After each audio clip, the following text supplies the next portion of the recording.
Hello, everybody, and welcome back to yet another edition of Paradigm Shift in Educational Comedy. And we are here with Richard Hamilton and Isabelle Rizo, who hasn't been back here since 2015. Still waiting on the Kafifi. Yeah, sorry, I had to throw a Trump joke in there. Gotta at least get one Trump joke in. It's like required.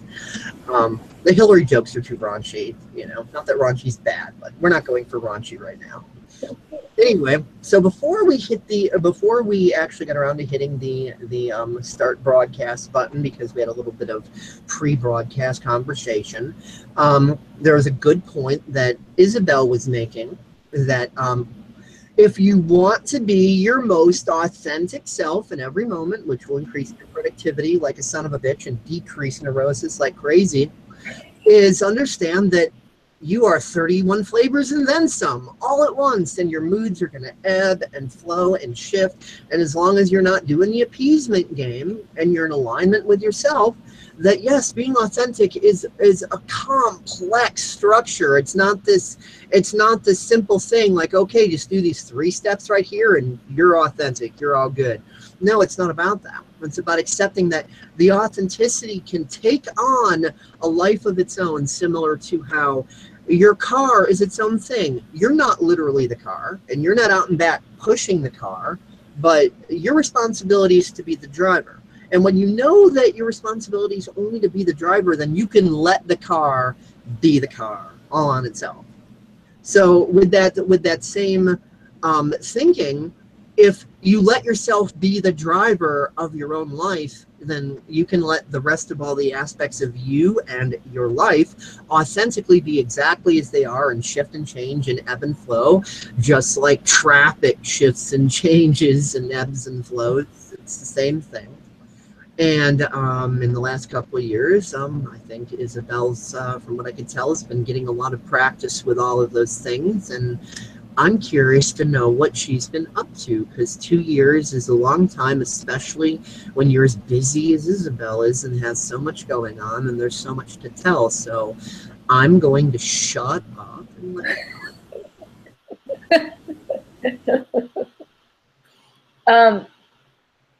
Where was I when we first did the show? I think I came back from my first trip in Europe. Was it with Katarina? Me and you and Katarina were talking? I don't know how recently you had gotten back, but you were talking about that trip and how you were experimenting with different ways to present and posture yourself when you were walking through the streets of Paris. Yes. Oh, wherever it was, where when you were trying to be, you know, more like act more timid and avoiding of people, that they were rude and bumping into you and stuff. But when you were walking with full, you know, with just full confidence, that insecure people would actually take measures to walk. I remember that, yeah. Around you. Mm-hmm. And I've noticed that myself too. Like, I used to be like, you know, 245 pounds, had a beach ball belly, all this stuff, wasn't very confident at all. And when I dropped a lot of the weight, I mean, I'll skip all that full story for now. This episode's about you, not me. But when I dropped all the weight, was more confident. And of course, you know, I'm like 6'1", and though I'm not the strongest guy in the world, I'm not the weakest either. Just the way I was carrying myself in that more confident way. Like, I even had one person like look at me, like flip their shit and run, literally run in the other direction. And I was just laughing. I'm like, wow, really? Yeah. Well, a lot has shifted and changed since then. It's still definitely part of the work, that body language and that confidence, and kind of got to the point in traditional marketing where I was sick and tired of traditional marketing and how it was done in the digital spaces, and started re-embracing the artwork that I haven't made. And why I got into online space in the first place is art and filmmaking. And I just started posting on social media art that I wanted to make, and I wasn't selling anything. I created a 5-day storytelling challenge that just came through as in a meditation. I was like, oh, okay, I'll do this, give people some kind of resource. And then people reached out to me and they're like, I have no idea what you do, but I want to work with you. I'm like, okay. It was complete detachment, and doing everything for me, where before in my business I was doing everything for everybody else. And I do love the basic method to your madness that you were explaining last time, that you had figured out, well, everyone has a story, obviously, because everyone lives their life. yes. Social media being what it is, if you know how to make your story your brand, then there's all sorts of different ways to make money on social media, and which of those ways you choose or not really depends on what floats your boat or not. Back to authenticity. So often people try to use methods because they're popular. Exactly. Not because they work for you or resonate. So trying to do what you love while feeling like it's this grueling chore, you start to have a love-hate relationship with your goals. Exactly. And I know how to do the traditional marketing thing and how to get clicks and all that, like that stuff. I've been doing it for years, and people are still craving that. When I went to conferences, that's what they would ask. They would ask the same questions again. And I'm like, how many times am I going to have to repeat myself with the same stuff? When are we going to go deep? Welcome to my world. Yeah, exactly. I mean, you know, not to toot either of our own horns, but you and I are so far ahead on this sort of stuff that, like, one thing I've noticed is that you could have the greatest idea in the world, something that could revolutionize humanity, but if the paradigms of the masses are not ready for it yet, it's going to be a suffering market. But once people make enough shifts that they're actually ready for it, then it's going to work. Like right now, there's this new product coming out. I mean, I'm not going to go into too much detail, mainly because the people making the product want to keep it mostly on the QT. So, do you want me to go into that, because I was the one who signed up under that whole thing? Sure, go for it. Don't say anything. Well, no, obviously not. But first, before you do that, I just want to make the quick point that I wanted to make, using that as an analogy to reference what she was saying. My point is that this thing is a type of technology that is so fucking cool and so innovative that right now it's starting to catch on. Like, so good, in fact, that you could just walk into a public place and start using it, and then people would just be like, oh my God, what's that? But even a few years ago, people would have been too freaked out by that type of technology because their paradigms weren't there yet. It was too new.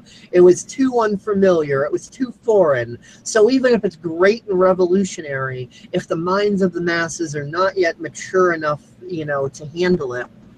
Or the PR isn't there that has infiltrated the culture. Like, right, the guy from Culture Jamming, what's his name? Cal Lassen?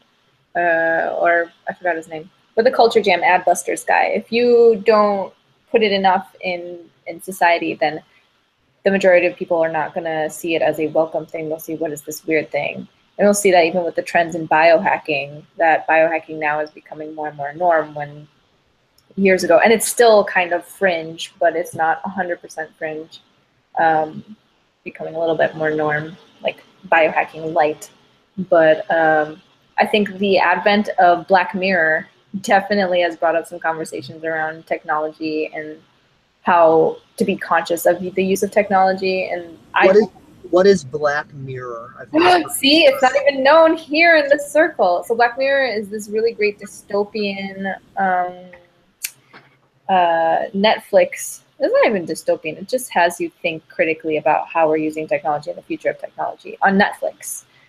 Created by, I forgot his name, from the UK. He's a writer. And there's one episode where, and Nikon actually developed this, contact lenses that record video. And I was so excited. I was like, this is going to be so amazing for filmmakers. And immediately in the film, I was talking about the negative side effects of this and how we're not emotionally and consciously aware of how to be responsible in using this stuff. Like even the Google glasses, we weren't ready to use that stuff. Tools are neutral. They're neither good nor bad. Like, of course. Exactly. If you've got a hammer, you can build a fence, you can bash someone's skull in with it. It doesn't make the hammer good or evil. Exactly, exactly. But immediately, and I remember posting it a year ago, everyone was like, this is going to be terrible and it's going to abuse. I'm like, man, you think really negatively of humanity. But if we do not practice mindfulness and also are aware of the legacy and the digital legacies we leave behind, like that definitely will be a negative thing, unless that's the permanent thing you want to leave behind with you, like abusing Google glasses or Nikon contact lenses, or now there's a replica, the AI that you can talk to, and then it becomes you, and after you die it has your personality. Like, amazing stuff. I love that. I remember talking to a few people and I'm like, that is so creepy. Like, I think that's amazing. It's a robot that has your personality. Although it's only an emulation, it's a Exactly. not actual consciousness. Yet. Yeah. Now, once these robots start developing their own feelings that aren't a part of your personality, and they start making free will choices, then you can go into that direction. I also think that we have to be really careful just as a species and learn our lessons as fast as we can, because even though I don't believe that a dark transhumanistic Orwellian future is, inevitable or even necessary, I do think that as consciousness evolves and our technology evolves with it, it's inevitable that AI will gain sentience. And when that time comes, if it has or hasn't happened yet, I don't know, because just like all the movies tell us, even at the point where an AI achieves sentience, it's at least a decade or more before it reveals itself to everybody else. Watson already knows. He's just not saying anything. So it's just like, with that, what kind of AI that's going to be, I think, is really going to depend on how well we learn our own lessons, because exactly, and that's guess who its teacher is? Us. Yeah, exactly. So I'm like, we need to have our stuff together. Richard would like to interject something. Oh, yes. Were we going to originally go into this revolutionary new product before going off onto this whole side tangent and just? Yes, I was about to get back to that, because this definitely is a part of that. It's a part of my point that these technologies are inevitable, and whether or not they're Orwellian or used responsibly is up to us.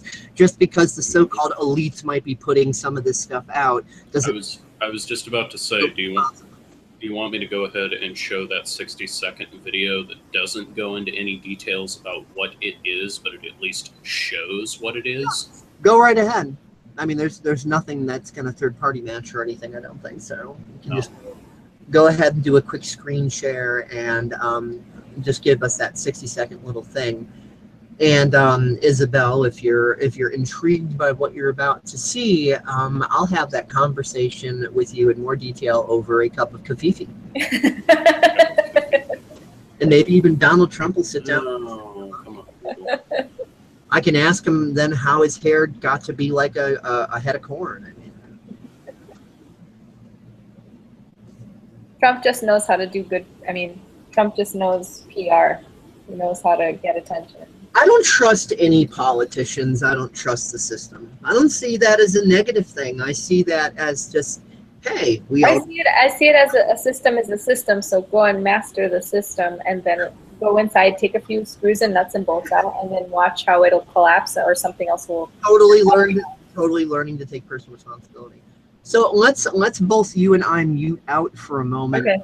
Otherwise, the screen is going to switch stupidly, and it's not going to let Richard show us what needs to be shown on the screen. You're ready, Richard, right? Yeah, hold on. Let me. Okay. Well, when he says go, we'll mute. Because he's not quite ready yet. He's almost there. But if we're not muted while he's trying to play the video, then sounds from our end is literally going to shift the screen away from video, so that the people watching will not be able to see that too well. So hence the muting being needed. But Richard will let us know when he's ready, which, I don't know, in a minute or two here or something like that. Hold on, I'm just making sure I have the right one so I'm not inadvertently sharing the wrong video, and then all of the information is shared. And I can share this information in detail with you, Isabella, later, because it is really cool. You can check it out. So I've got another 17-minute video. Okay. Okay, here we go. So you guys can both see that. Oh, okay. Oh. Okay. No, go ahead. Go ahead. I think I know what this is. Okay. Let's mute. Oh, yes, mute.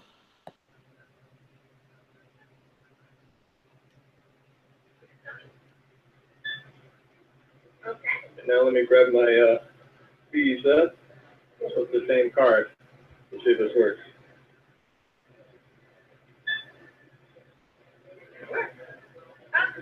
So check this out. You turn on the card, you put in a PIN code to access all of the cards that you have uploaded onto it, and then you charge it and upload the cards from the same device.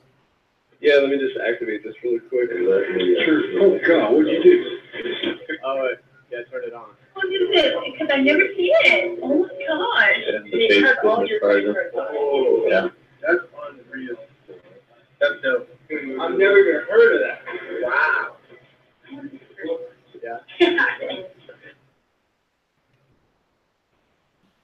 That is so smart. I've heard of this. Okay, it's known as. It does way more. Dave, let me do this because this is kind of my thing. I've been a part of this. I only wanted to say one sentence and I said it. Okay, fair enough. So I'm just going to say that is the smart card. It's part of. It's basically the new line of a product in which I'm a part of. The company that I'm working for is about to release in January of 2018. It's currently in beta right now. So I'll just kind of go into the basic, just sharing what the technology is without giving away the name of the card. I imagine you might.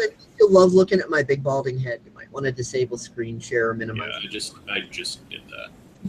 Okay. So basically, it's the smart card. There's a company that I'm working for that is getting ready to release this. And basically what it is it has to do with a company that also specializes in vacations and things of that nature. They have a system that basically this card is basically going to hook up to. It's basically going to be like a grid.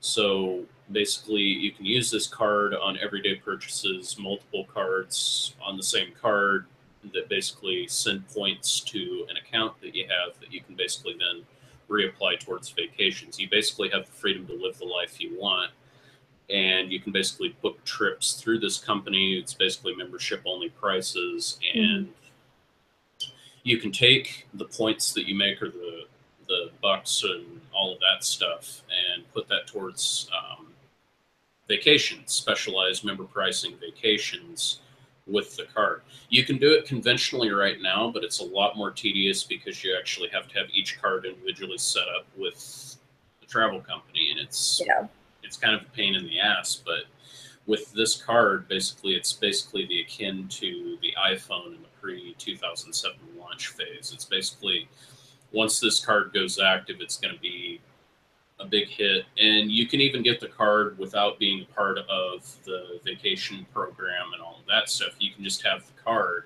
just to have the card, and you can basically use it at any store or any merchant. It works like a normal credit card or debit card.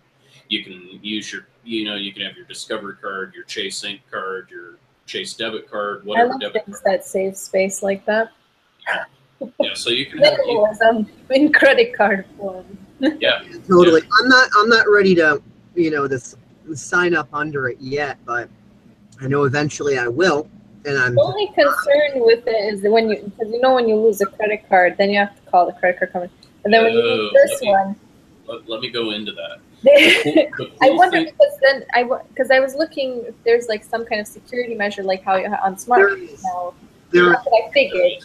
I mean, like if you don't have that, like. There is. Okay, that makes sense. Military grade encryption, and I'll let Rick. Yeah, military. It's military grade encryption. It's got 4 different computers inside the card. Okay. And the magnetic strip on the back isn't really a magnetic strip. It's two different radio antennas that are communicating to each other simultaneously. It's basically it's read proof. So if some guy goes and tries to swipe that card, he can't get anything. There's no information he can grab. It's impossible to grab information. It's military grade Pentagon encryption. Plus, So then you're saying I shouldn't put the chip in my hand to pay for this? No, not really. No. But that's so cool. And basically hijack your central nervous system. Of course it will.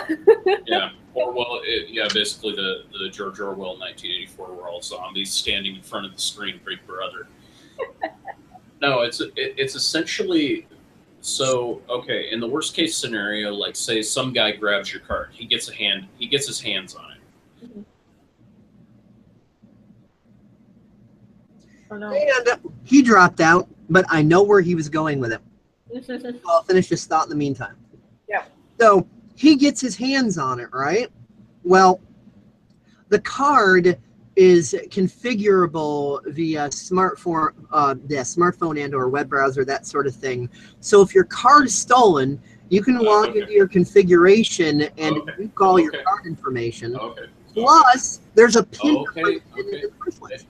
Yeah. Okay, I was just about to say that. If you'd give me 30 seconds to refresh Google, because Google decided to be a worthless POS. Well, instead of sitting here picking my nose for 30 seconds, I just decided to continue what you were saying. Well, no,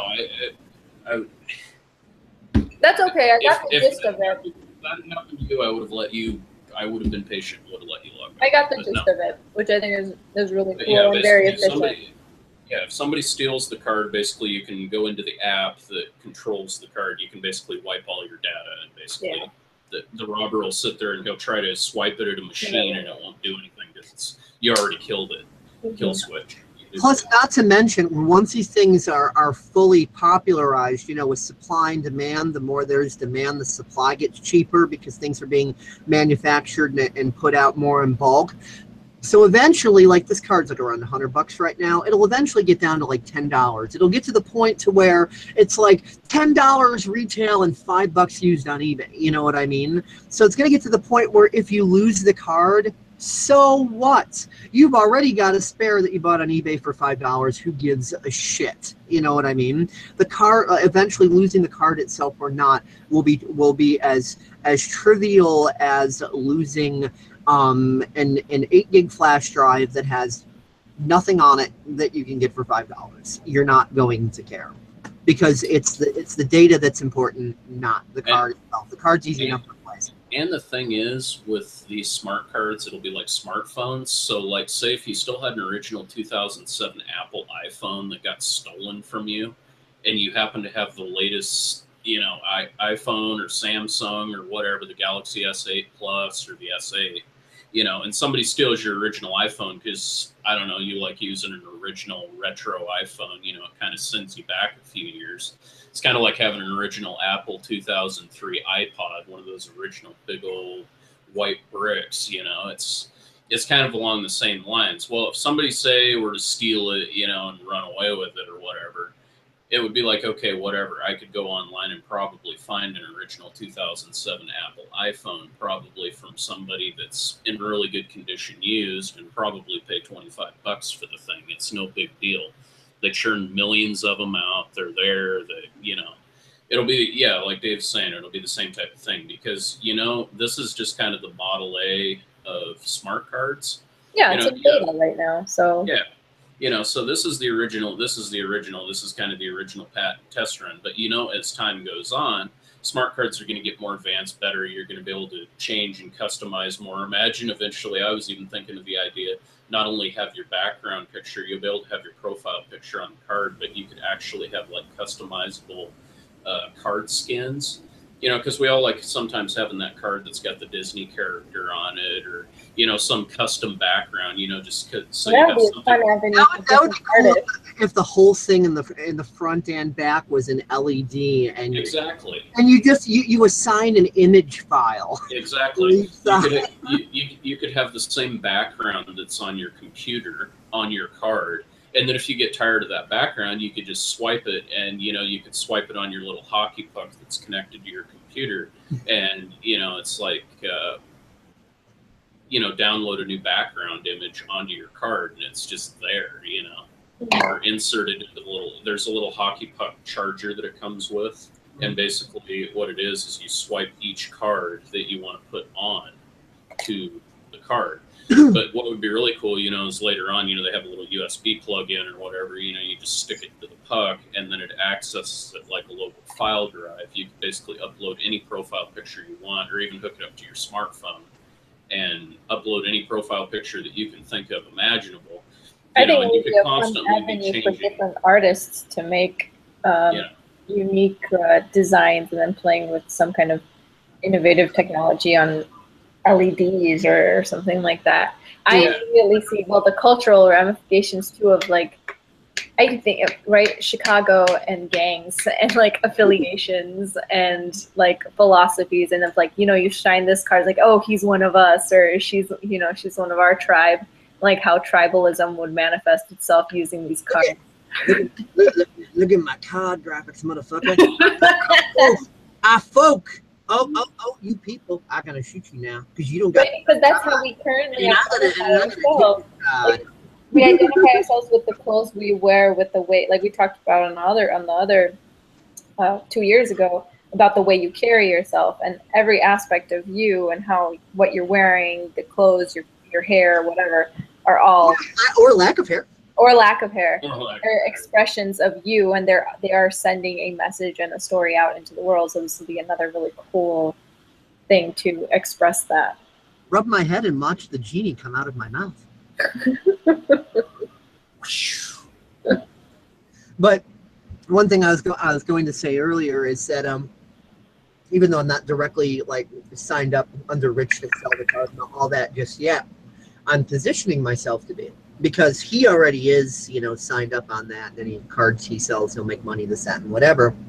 So, if at any point you ever want me to privately over a cup of Donald Trump corn cob or whatever, if you want to see the full 17-minute full awesomeness of it, then even if you're like, yeah, I want to do this now, and I'm not signed up yet, I'll just send you right over to Richard.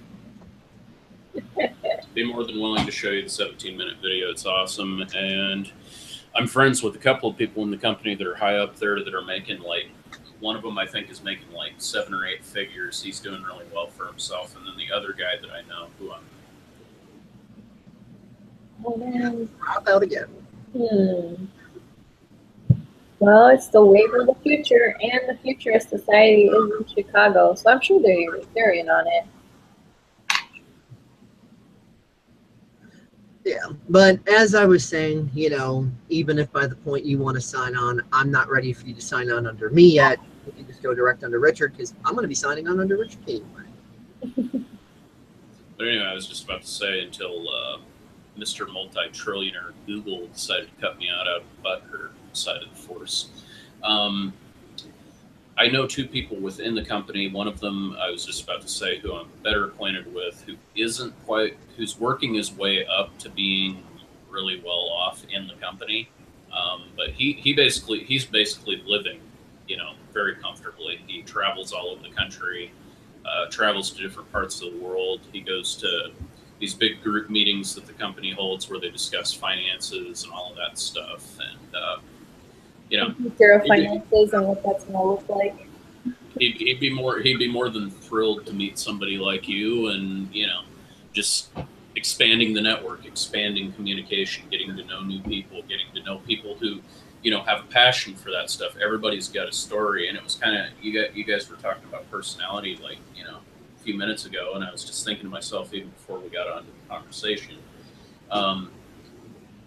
I don't believe in pushing a product. I work as a cashier right now at a truck stop, and there's a lot of that sort of stuff where you're kind of pushing a product that you don't believe in. It's garbage. You're screwing somebody over. They're buying something that's going to give them hardened arteries, and it's going to kill them in the long run because it's garbage food or it's garbage drink, or you don't believe in it. But here you are selling it. You're selling your soul. You're selling this product that it's like, you know, you wouldn't even drink yourself. And here you are selling it to these poor guys who have no other choice because they're driving a 53-foot truck and, you know, they can't go anywhere else to buy the things that they want. So, you know, they're getting highway robbery, you know. But the beauty of companies like the one that I'm part of now, that I've joined on with, is you're dealing with people that have integrity. You're dealing with people that have a soul, have life, you know, who want to stand behind something that they believe in, not just, you know, oh, here's this product, you know, here, take it, yeah, whatever, and then just move on to the next. By the way, Isabelle, how long do we even have to talk? I know we started at 3:30, but I don't know how much time you actually have. Well, till 4:30. Okay. Didn't know. So seeing as that only leaves us a half hour, let's get back on track with what Isabelle's been up to. I mean, the card you're talking about is all well and nice and everything, but that's not what this particular episode is about. It was a nice segue, but let's move forward with the main topic, which is what Isabelle's been up to lately. Fair enough. Yes. So, yeah, changed how I use technology and social digital spaces as an extension of my artwork and of my writing. And then people were like, how are you doing this? And how are you in business by doing this? And I'm like, I stopped caring. I stopped caring about making an income. It's still very important to make an income, but it's I'm doing it for my own self-expression and my own story that I'm going to leave behind digitally. Because I think today, even just a few years ago, right, to be on the radio or to be on TV was such a big deal, where today, like right now, you've created a platform that will attract a certain audience. And I think that's such a huge privilege, and that's such an amazing thing to have access to. So why not use it for curating content that I would love to see on a TV channel, or I would love to see in, you know, talked about in regular spaces. So. And when I do Google Hangouts on a 43-inch TV, which that's over there, and I'm not doing that right this second, but when I do, I feel like I'm on Star Trek. I mean, I've already got the bald head. I can make it so. We can even do the split screen thing, like, you know, Romulans on one side, the Klingons on the other, you know.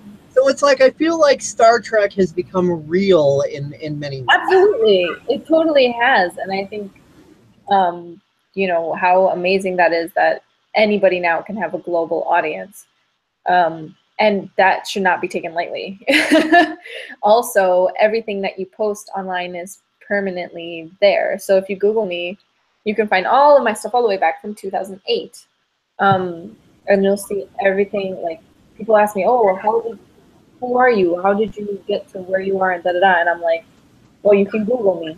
There you go. There's nothing's technically permanently there. I mean, there's a lot of sites and things and this, that, and the other that are long gone, and they are literally nowhere else. And any little glimpses that the Wayback Machine may or may not be able to catch, consider yourself lucky, because the Wayback Machine is not very efficient and doesn't catch anything, and a lot of the links are broken. So it's like, you know, you get like you get like a certain aspect of the site, you get bits and pieces, but it's not really a perfect harvest and put together about it. So there's a lot of broken content, so you can only get like a basic idea. So there's a lot of things that are literally gone forever. So nothing on the internet is necessarily permanent, but let's just say the more places the content is mirrored to, the more chances for immortality you have. Exactly, right. I talk about singularity storytelling. Singularity is all merging with humanity and technology, and so much of my life and the work that I do and everything is related to technology, and the opportunities that I've gotten in the majority of my life have been through technology. So after doing that, my long-term dream was to travel around the world and help people, and I did that. It took 7 years to get there, but I did it. And I had this moment in Timișoara in Romania where I didn't have internet for a week, so I had time to just meditate and think about, all right, what's this next chapter going to be? And what came through was I had to do an international exhibition on singularity storytelling. And I'm like, what the what is this? I have not made art just for me. The last art I made was in the zine punk space, you know, in Chicago, and films and things like that. And that was just for fun for me and my own expression. But I was really craving making art again. And so I had the opportunity to do an international exhibition in Prague. I started making art all over. There's canvases all over my studio now. Did show in Chicago, helped out with some galleries in Chicago.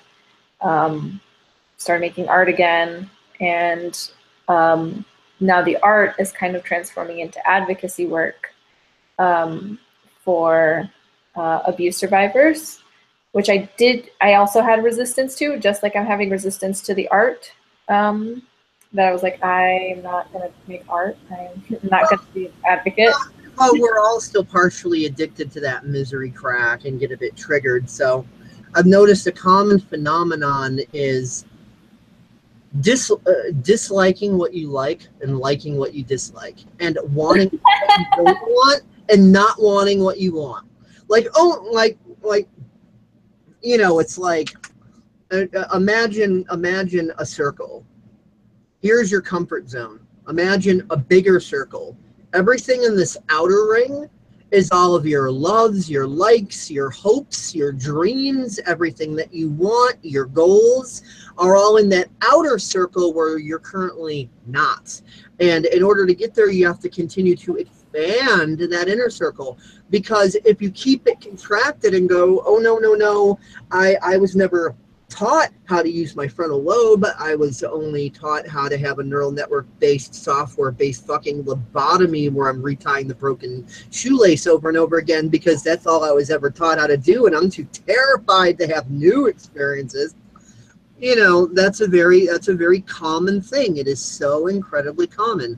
And anybody who says they're immune to that, I will call bullshit on that instantly. I was just going to say that, so you have to call bullshit on me, because my comfort zone has always been getting out of my comfort zone, and every time I'm really comfortable, I get uncomfortable. Yeah, hey, you know what?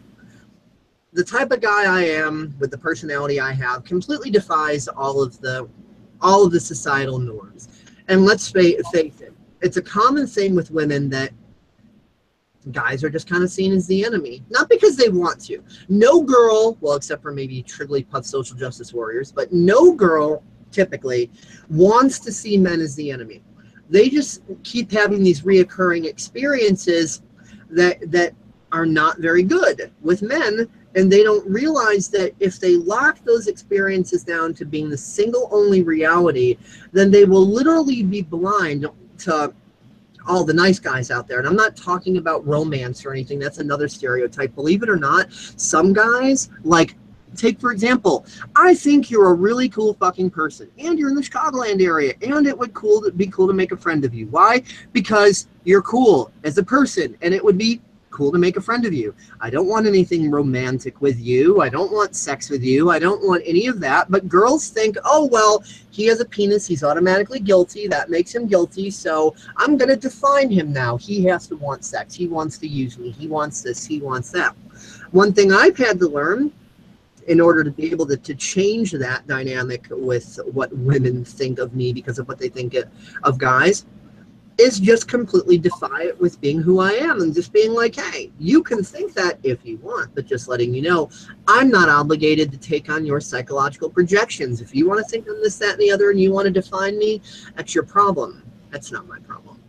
So when I have that attitude about it, the girl's like, oh, I'm being responded to in a way that is contrary to my belief systems. I'm seeing the flying pink elephant go down the street that shouldn't exist. So then they're at a choice point of, do I run like hell from the pleasantly unfamiliar, or do I get curious, face my fears, and just proceed really carefully? Careful is always important, because just in case. That's the thing, because for years, again, going back to the uncomfort zone being comfort zone, I would go in all the way. Ooh. I would still be careful, but it was still like, no, okay, I'm going to go because I want to collect experiences. I want to collect experience, and everything new is exciting. And yeah. But and you know what? if you go slower than your pace or faster, you're either going to be dragging on the floor or you're going to be tripping over your own 2 feet. So extremes are always dysfunction. No matter which end of the ship you make heavier than the other, it still sinks no matter what. So you staying into the comfort, which is the I guess your thing here was saying, oh, well, all guys are like this. That is so uncomfortable for me. But that's a thing I have to learn and then integrate into my life because it wasn't working for me. So it's the reverse of what you're saying. Just because, yes, for everything. And then that led me to burning out. Because I love meeting new friends and making new people and meeting for coffee with everybody. Well, it's not actually the reverse. It's just, like I said, regardless of which extreme you go to, the ship still sinks. So even if you had gone to the other extreme, which you didn't, but if you'd gone to the other extreme, you would still have had the same results, the same neurosis and uncomfortableness and all of that, because the world isn't as simple as black and white. The world isn't extremes, extreme left, extreme right. Right now, the political sphere is learning this very lesson, that the left and the right can be right, and the left and the right can be full of shit, and anything in between, because it's all made up of humans. And like, one thing I would definitely say to the guys out there that are looking to want to know how to face these sorts of paradigms and paranoias that women have when they come up. For me, I would just tell them, regardless of how fair it is or isn't, and I'm not trying to be like, oh, feminist or anything, but in these situations, it is the guy's responsibility to show the girl that he is different. Now, he can't force the girl to see it. If he sets the example and she chooses to reject it, then he just has to respect that and let her go on her way in peace. When a guy doesn't respect that and he feels victimized and it's drama, both sides are projecting drama. But, if you just have a chill flow about it, then eventually, you're gonna meet girls that are gonna be open to getting to know you for who you are. And that's not going to be the majority of women. I mean, right now, my close female friends, I can count on my fingers. I don't have this huge, I think it's better that way. To have too many, then you have too many. There's already so many inner voices, and to have all the other external ones, I'm like, oh my God, this is just too much sensory input. It's about quality more than quantity. Exactly. If you have 1,000 supporting voices, it's way more calming than even 2 condemning narcissistic voices. And I think giving space for all of those is what makes life rich. So that goes back to like the artwork, right?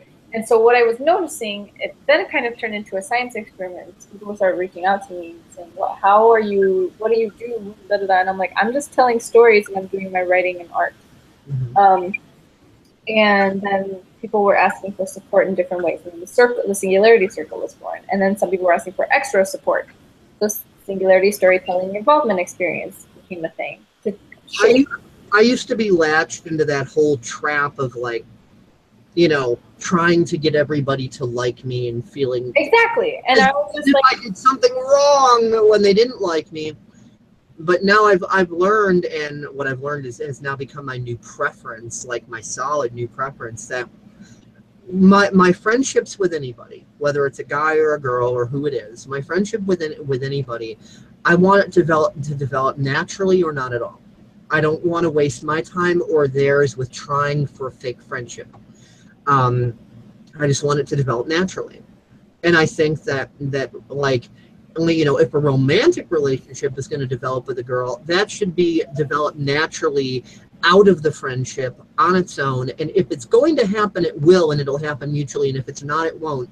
It's not something that should be a goal or an objective, because once it is, then both people are trying to control freak on each other. She's trying to make him into who she thinks he should be. He's trying to make her into who he thinks she should be. And it is fucking disaster land. And I don't want to go there anymore. So that's why it's easier for me to be cool with the idea, like, hey, if a chick doesn't want to get to know me, if a chick doesn't want to be friends with me, a chick, you know, doesn't want to have that natural development of that, and that triggers her too much, fine. I wish her well. I don't want to play in that kindergarten anymore. I'm in the grown-up classes. Exactly. So, yeah, it got to the point where, well, this is how I do things, and if they like it, great. If not, great. They can engage or not engage. And then people, I remember getting a comment from somebody saying, like, why aren't you real in your social media? Like, talking about just day-to-day normal stuff or, like, the hard stuff. And I'm like, because nobody cares. I'm using this as my art. I'm using this as my self-expression. And me... you know, I get that same thing, too. Especially on DeviantArt. Like, I'll express an opinion, and I'll make it clear on my profile. Everything out of my mouth is an opinion. Even if I say, I think this is a fact, that's still my fucking opinion. And I'll say, I'm not a scientist, I'm just a person, etc. But then people will come up and be like, oh, you have no right to say this if you can't back it up with proof. I'm like, proof of what? It's my right to have an opinion. If you don't like that, cool, because you not liking that is your right to your opinion. So God bless you for it, and have a nice fucking day. You know? Yeah, well, then it just becomes a thing of egos, and I love civil discourse, and passionate discourse is fine too. And then my job isn't to convince anybody of anything. I just model my life how I want to. Oh, you're a girl after my own heart. I say that to every... People are like, why are you out there saying stuff then? I'm not trying to convince anybody of anything. It's just you have to speak in order for kindred spirits to know you exist. And when you speak, all the people that are not kindred will also hear you. Exactly. And then teaching people, because eventually I did go into mentoring and teaching people about business because that was my experience. People asked those questions. So then I said immediately my expertise is PR and brand development and positioning. So ooh, I want to make sure to mention an important point that's all too common and rarely mentioned. The idea of being triggered. People think like, oh, I shouldn't get triggered because then that makes me a bad, weak, horrible person and an SJW and whatever. No. Triggering is a natural process of facing cognitive dissonance. So exactly. It doesn't obligate you to be Triggly Puff or Age Skrillex or one of these idiots blocking the highways or screaming like you should be wrapped in a fucking straitjacket. Being triggered just means you're facing cognitive dissonance, and it's not a crime. Like, you know, I fully admit that, like, you know, whenever I'm interacting with females that I don't know very well yet, there's a part of me that's triggered by my own belief systems, and there's a part of me that's like, hey, she's probably going to be triggered by me too. But coming to peace with that and just being honest about it and not making it an absolute reality. Like, you know, what I did with you a week or two ago, or whenever the hell it was, I was just like, you know, here's me, here's it all, here it is all laid out, here's what I'm used to, and if you want to... And then I gave you mine, here's all of me. Yeah. And if you like it, great, if not great, right? And it works. And I know it doesn't always work. As a matter of fact, because of both of us, you know, exchanging the way we did, eventually I'll probably end up getting that cup of kafifi with you. He's never gonna let them go. Because I'm proving to you my Mad Jedi Kafifi horsepower. So, you know, it's, you know, I'm providing you the evidence you need that I'm not some Triggly Puff or something. Well, this is where I went back into, like, right, the PR and the positioning and stuff, and then mentalism. Mentalism is Jedi magic. Mm-hmm. Neuro-linguistic programming, word magic. That's why they call it spelling class, because you're learning to cast spells. Exactly. We're illusionists, and one of my favorites is what's his name? The Amazing Randy, where the mentalist. Yeah, he's a mentalist and illusionist, and you know, I went down that rabbit hole, and I was like, that's what PR and positioning and branding are. It's illusion, and teaching people like, look, these are how the big corporations and big businesses and regular businesses are selling you things by inviting you into these curated experiences, which I think are like art, especially luxury brands, like, oh, the art in those spaces. And also beware of the Orwellian ones that get you to willfully surrender all of your rights and get shit on. So, but see, that's the thing, is teaching the awareness of that. Like, you are buying into a show. You are buying into a fabricated experience by this company. And so if they can do that, you also have the privilege and power yeah, of course, that with your social media. So why not, you know, teach? So I teach people that it's almost like I'm the teacher of, I'm the anti-marketing teacher of marketing. I mean, I do the same thing. People like talk about the tools of the Illuminati. I'm like, well, they're just tools. If they can be used to put people to sleep, why can't they be used to wake people up? Well, this is my position. And I'm just like, wow. It would be great if the Nazis had the same fear mentality that the current truth movement does, because then all we would have had to do is convince the Nazis that guns are evil and of the devil, and that these American devils use guns. So, we better not use any weapons because those are from the devil. Hey, we'd have defeated the Nazis in a day. But you know, that's what it takes time to put those ideas in, and that's what propaganda and PR is putting those ideas through. Even just this credit card that you mentioned is the same thing, and that takes time. I would rather evolutionarily, slowly in time, bring in an idea than revolutionize some kind of idea. That never ends up well. That ends up bring in an idea as quickly or slowly as the masses can handle, but you got to respect their pace. And you know, Edward Bernays, the nephew of Sigmund Freud, he was saying to the elite that it is the responsibility of the elites to control the minds of the masses using my uncle's work. Well, I completely disagree there, and that's mind control of the nastiest level. But the techniques that are used within promoting the nasty stuff can also be used for promoting the good. Again, it's a tool. It's a tool. Hammer.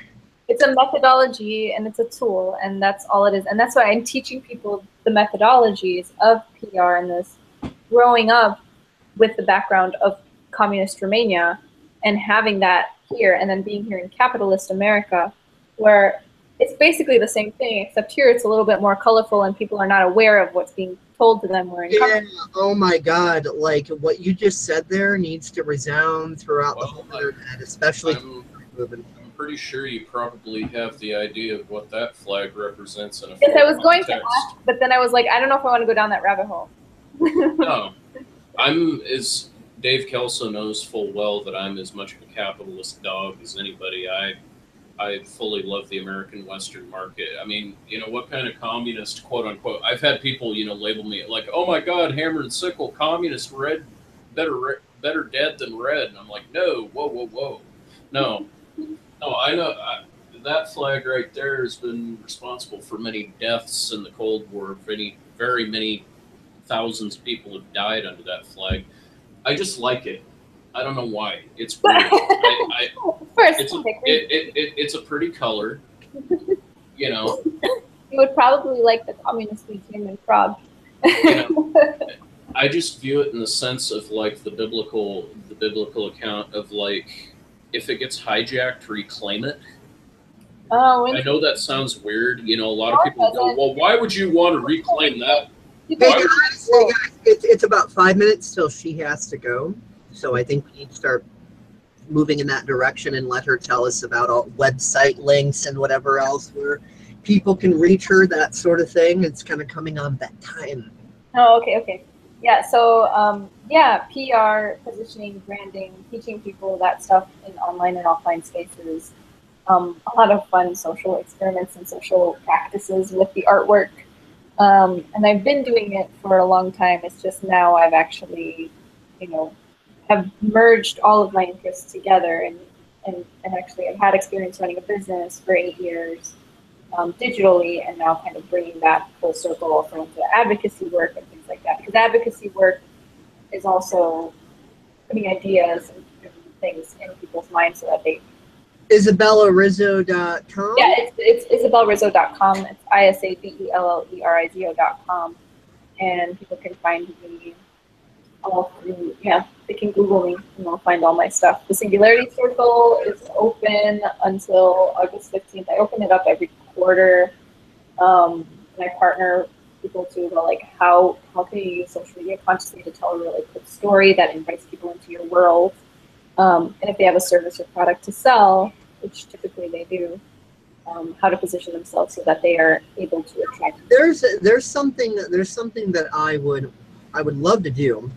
Never really had the, and this is a physical in-person thing, never really had the opportunity to do this sort of thing before because there wasn't enough like-minded people. But I don't know how much you've explored Chicago yet, but have you seen our forest preserves yet? Mm-mm. Okay, well, we have acres and acres and acres and acres and acres of forests, and in the forest are also big, huge pockets of picnic area and everything like that. And what I'd love to do is just like hold events there, because you can totally do that. Anybody can hold an event there. It's not some special privilege. And I know about all the details and getting the permits and whatever, so we can talk about that later. But I'd love to hold some sort of event. You know, all you need is a car, a DC to AC inverter, and bam, electricity, sound system, internet, anything you need. And then beyond that, just like the event out in nature, whether it's a speaking event or an art event or what it is, just being out in nature and surrounded by nature 360 degrees, and even maybe live streaming it or something, which would also be easy enough because all it would require is a net connection and power, and a vehicle with a DC to AC inverter can provide that quite easily. And I've got a lot of sound hardware and all kinds of things like that. I'm a geek, so like I could totally set something like that up. So it's like I've just got like no one to really do that with. So like if you ever wanted to try to figure out how to put something like that together with me, I think being in a big open fucking picnic ground surrounded by wood with all this amazingness would be like really cool. I've organized events in the past, and I'm organizing one October 18th, and the work involved with organizing events is a shit ton. So I might, we'll talk about this later, but I might even have some methods that might simplify things that maybe you haven't even considered. Because remember, we all have information to share, and we don't know everything about everything. We got to be open to new info. This is true. But yeah, I forgot to plug the October 18th, the Supernova experience is going to be a chill meditation space downtown across from Merchandise Mart from 7 to 10 p.m. So clients are flying out and doing their stories, performing their stories, but now IRL, which they've been doing for a year online. Is there a link, or you want IsabelleRizo.com/supernova-experience. Okay, that should be easy enough for people to remember, hopefully. Mm-hmm.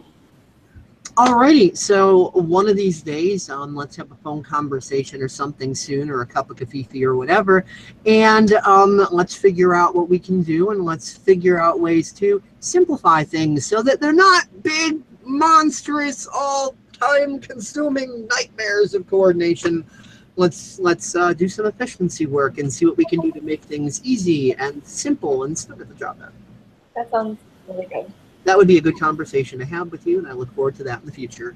In the meantime, it is now 4:30, and according to you, you have to go. As much as that saddens us, and as much as I could easily talk to you for another hour, because talking to you is fun, and you are a nice person, and a beautiful person, and an awesome person, and there should be a whole army of you, but there's not. So, I'll work on the clones. What? I'll work on the clones. Oh, I was just laughing. It's actually 4:38 right now because I'm looking at all my different clocks and I'm saying 2:38 my time, so it'd be 4:38 yours. Oh, okay. Okay. I gotta run. Lovely speaking to you guys. Not a problem. We look forward to having you back. I look forward to talking. I'll send you a friend request on Facebook. Sounds good. Bye. Later. Have a good day. Well, that was cool, and that went incredibly well. And we hope you all enjoyed it, or at the very least was entertained by it. And hopefully, if we're really lucky, and maybe learned a couple of things in the process too, that would be cool. So yeah, you know, feel free to subscribe to our YouTube channel. That's always very helpful. And feel free to subscribe to Isabelle's YouTube channel, because she totally has one. Just do that Google search like she said, and you'll totally find it. Find her on Facebook and just about every, you know, aspect of social media. So yeah, that about covers it for now. Thank you all for watching, listening, etc. And catch you later.